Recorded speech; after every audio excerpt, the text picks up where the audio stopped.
olmaz mı? Büyümez mi yer geç yanardağ gibi için için sönmez mi bu sinsi ateş? Vay yine mi keder ama artık yeter.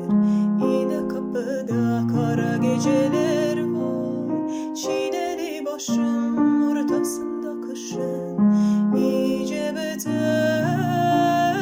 Vay yine mi keder ama artık yeter. Yine kapıda kara geceler var. Çileli başım ortasında kışın iyice beter.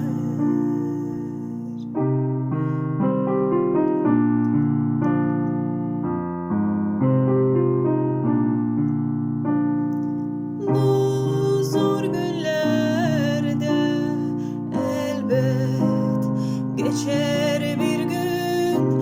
Herkes farkında, herkes nasıl üzgün. İnsan biraz olsun akıllanmaz mı? Büyümez mi yer geç yanardağ gibi için için sönmez mi bu sinsi ateş? Vay yine mi keder ama artık yeter.